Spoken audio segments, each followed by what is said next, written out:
Selamat datang di Wahyu Official. Intervensi apapun, tangkap-tangkaplah Harun Masiku, cari-carilah. Nah, saya tanya dulu, Bung Adian, Anda mendukung kalau KPK menangkap Harun Masiku? Iya, tapi tidak perlu manggilin orang terus. Orang yang sama. Bulan Januari dia, Februari dia, Maret dia. Ini teror atau yang cari tahu gitu loh. Tadi saya melihat gelagat bahwa Bung Refli ingin menyampaikan sesuatu. Silakan Bung Refli. Silakan. Oh enggak. Ya, karena Oke. dia berlandaskan pada Sederhana kok saya sampaikan. Kalau definisi Bank Ya. Dunia ya. Jadi using public authority for private interest. Begitu definisi korupsi yang umum ya diterima. Cuma memang persoalannya ketika kita menerjemahkan yang umum itu ke dalam yang lebih spesifik di dalam undang-undang tindak pidana korupsi itu, maka kita menemukan berbagai definisi. Definisi pertama adalah definisi yang terkait menyalahgunakan kewenangan. Satu unsurnya korupsi itu. Kemudian memperkaya diri sendiri, memperkaya orang lain, ya. Unsur kedua, unsur ketiga merugikan keuangan negara. Tetapi tidak berhenti di situ. Itu definisi satu. Definisi berikutnya adalah tidak bicara mengenai penyalahgunaan kewenangan, tapi melakukan perbuatan melawan hukum. Jadi tidak lagi menyangkut kekuasaan, kemudian menguntungkan diri sendiri atau menguntungkan orang lain, merugikan keuangan negara. Nah, misalnya saya kaitkan dalam kasus Tom Lembong kan. Dalam kasus Tom Lembong itu, unsur yang tidak pernah terjawab itu adalah merugikan keuangan negaranya. ya, Jadi otoritas dia ada, Menteri Perdagangan. Kalau dia membuat keputusan pasti menguntungkan orang lain, paling tidak. Karena kalau misalnya tender dan lain sebagainya, impor dan lain sebagainya, pasti ada yang untung, nggak mungkin dong rugi. Tapi merugikan keuangan negaranya. Jadi sebenarnya teknikalnya itu yang di lapangan yang saya kira jadi agak rumit. Lalu itu kalau kita baru bicara pasal 2 dan 3. Nah pasal 5 dan 6 masuk lagi suap menyuap. Orang mengatakan korupsi, padahal itu suap menyuap. Nah kalau kita bicara suap menyuap, biasanya ada dua pihak. Ada yang memegang otoritas, ada orang yang berusaha agar otoritas itu digunakan agar menyimpang, kan begitu. Konteksnya adalah siapa yang inisiatif. Kalau yang berinisiatif itu orang yang tidak memiliki kekuasaan, dianggap suap. Kalau yang berinisiatif itu adalah orang yang memiliki kekuasaan, pemerasan namanya. menurut logika Bung Rocky tadi, Bentar. kalau seandainya yang nggak Sebentar. punya kekuasaan itu kemudian menetapkan tidak akan terjadi apa-apa, maka tidak akan terjadi korupsi itu. Yang punya kekuasaan kuncinya. Nah, saya bicara tentang suap menyuap. Tadi korupsi kan saya kira pasal 2 dan 3 tadi. Nah, dalam konteks Harun Masiku ini ya, kan sederhana. Either dia suap menyuap, berarti yang berinisiatif kan orang yang tidak punya otoritas kan? Ya. Itu suap namanya. Tapi kalau dia punya otoritas, itu namanya pemerasan sekaligus korupsi karena dia menyalahgunakan kewenangan dia. Nah, dalam kasus misalnya saya pernah bermasalah di Mahkamah Konstitusi, definisi yang dibikin Pak Mahfud, wah lebih indah lagi pada waktu itu. Jadi saya dikatakan melakukan percobaan penyuapan, bayangkan. Karena dia tahu konsekuensinya. Kalau saya dibilang saya melakukan suap, waktu itu kan saya membongkar kasus Akhil Mukhtar.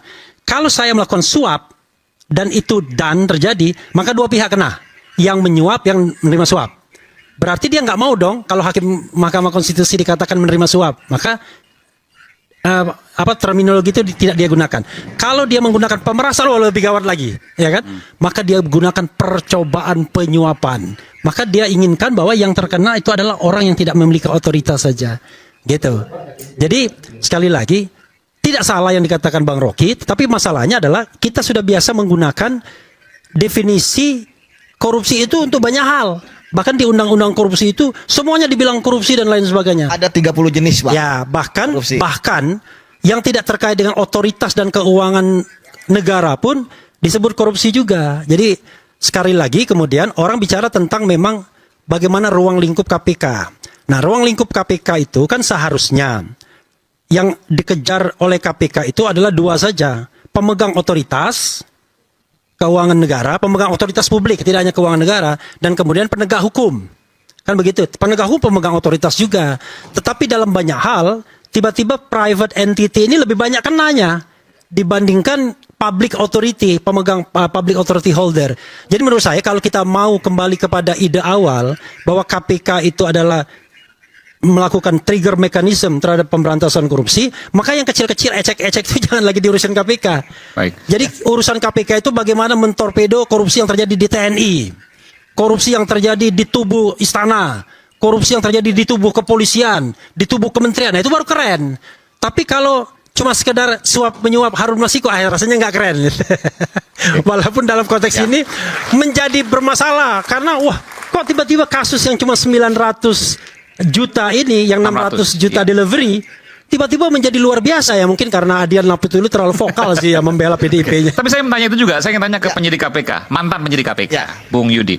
Ini kan yang hilang buronannya. Ya. Kenapa yang dipanggil itu orang-orang yang terkait buronan itu? Kan cari aja buronan, ini kan logika sederhana ya. Betul. Cari aja buronannya. Kalaupun perlu informasi ya datengin, kan gitu. Ini logika sederhana. Ya, kalau berdasarkan ya pengamatan saya ya, kan juga Kalau gini Yudi harus jujur. Dia nggak berani jujur itu masalahnya. Jujur dong. Enggak, ini logika sederhana saya loh nih. ya kalau di pengalaman saya kan ketika orang dipanggil sebagai saksi, Iya, ada satu sosok hilang, buron. Ya. Ya dicari. Kalaupun perlu Ya. informasi tambahan ya kasak kusuk kanan kiri, kan wartawan juga begitu kan. Ya.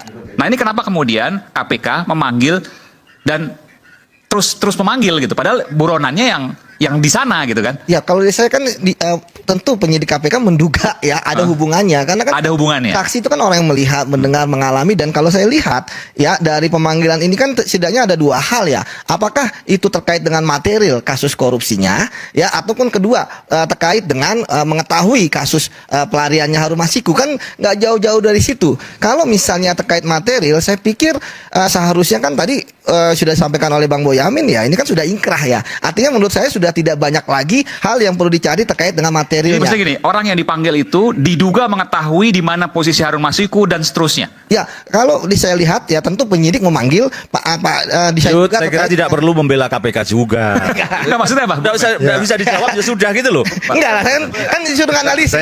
Saya duga pasti ada kaitannya. Pak Ugro, kita dengar Pak Ugro dong. Ya, Yang udah, penyidik utama nih. Mas Yudi gini, kalau Harun Masiku ketangkap, kemudian ada pada saat diperiksa, saya sempat sembunyi di sini, saya sependapat itu pejabat itu diperiksa. Tapi ini Harun Masiku masih dicari, yang dipanggil, diundang klarifikasi adalah orang-orang tadi si A, si B, si C. Lah kalau saya sudah tugas seperti siapa yang kompol tadi? Rosa. Rosa Sekarang tadi. HBP ya. Dah. Saya lepaskan semua identitas, saya nyamar. Saya nggak pun manggil-manggil lagi. Saya lagi tugas nyamar, manggil-manggil kan. Itu yang kadang-kadang menurut Betul. penyidik, ilmu penyidikan itu nggak pas di situ. Betul Pak, makanya tadi kan saya sampaikan kok ditemukan mobil disampaikan ke publik, ada foto terbaru dirilis, ya kan itu kita juga harus mengkritik gitu kan terhadap apa yang dilakukan oleh KPK seperti itu. Jadi saya yakin bahwa mereka pun juga sudah menurunkan tim surveillance dan lain sebagainya. Dan saya pikir sekarang kalaupun misalnya KPK panggil ya tentu kan nanti mereka kan yang dipanggil-panggil kan bisa menyampaikan kepada publik, kepada Nah, ini jangan sampai, kemudian ini penting. Kenapa kemudian Apa jangan yang sampai dipanggil? kemudian ada persepsi bahwa ini sengaja untuk kemudian mengulur-ngulur, kemudian untuk membusukkan PDIP misalnya. Ini kan yang disampai, yang dikasakan oleh PDIP.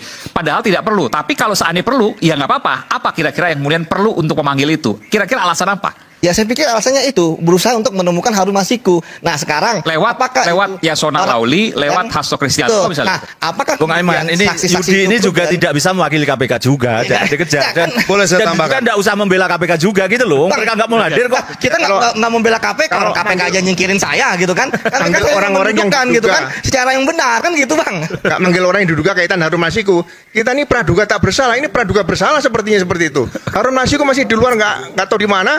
Yang dipanggil orang-orang yang hidup tenang sementara ini kan gitu. Nah itu menurut saya. Jadi praduga tak bersalah pun harus diterapkan pada orang-orang yang dipanggil KPK. Oke. Setuju Pak. Ya, misalnya begini, yang buronan itu Rocky Gerung, oke.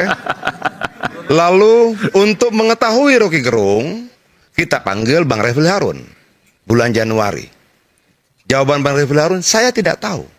Lalu bulan Februari untuk mengetahui posisi Rocky Gerung, saya panggil lagi Refli Harun. Jawaban Refli Harun, saya tidak tahu. Lalu bulan Juli panggil lagi Refli Harun. Wong jawabannya sama, yang dipanggil sama untuk mengejar orang yang sama. Ada apa sih? Itu yang ngejar itu namanya praduga tak berotak. Ada apa gitu loh? Oke, besok dipanggil lagi Bang Yasona Loli. Kenapa dipanggil? Karena dia bilang tidak tahu Harun Masiku, dirjennya tahu.